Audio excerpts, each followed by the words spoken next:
Here is the list. That's how U.S. Senator Bernie Sanders began. A list of children.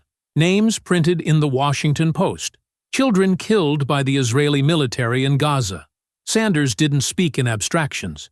He gave numbers that sliced through the heart. More than 18,000 children killed since this war began.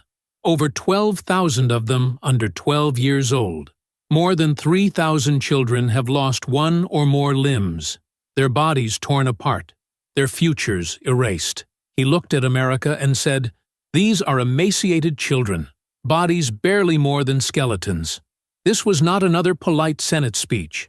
This was Bernie Sanders naming the truth that others dodge. Gaza is being starved and bombed in broad daylight, and America is paying for it.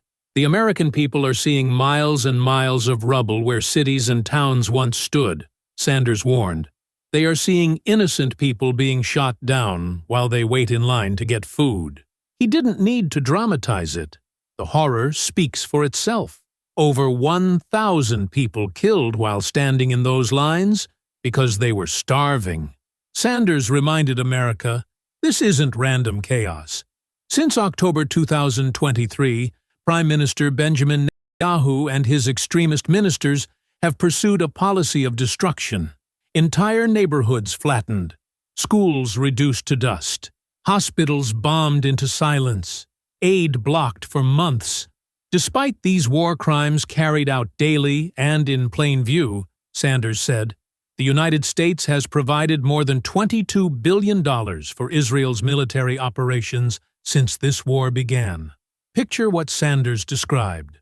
A girl no older than 10, her arm gone, her face pale from hunger.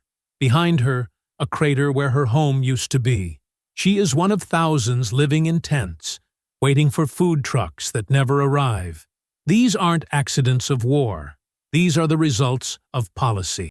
Sanders cited Brown University research estimating the U.S. has paid for 70% of the Gaza war. In other words, he said, American taxpayer dollars are being used to starve children, bomb schools, kill civilians, and support the cruelty of Netanyahu and his criminal ministers. The Israeli Defense Forces, under Netanyahu's orders, have turned Gaza into a graveyard. These are targeted strikes, not misfires. Civilians are gunned down at food lines. Hospitals are deliberately hit. Schools are leveled.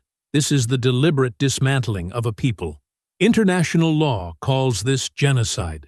Sanders didn't shy away from the word. He called it what it is, war crimes in plain view. And yet, the so-called guardians of democracy stay silent. Or worse, they send more weapons. When Russia invaded Ukraine, sanctions came in weeks. For Gaza, silence, excuses, and continued arms shipments. Sanders's question hangs heavy. What does it say about our moral compass when we fund and defend the starvation of children? Bernie Sanders didn't just indict Netanyahu. He indicted Washington. He indicted every politician who signs the checks while pretending their hands are clean. This isn't just about Gaza. It's about the death of the idea that human rights apply to everyone. If we allow this to continue, we accept that there are people whose lives simply don't count. And history will remember that. Sanders has done what few in power dare to do. He's spoken the truth, in the open, under the Senate's lights. But words alone won't stop the bombs. The question is no longer what's happening. We know what's happening.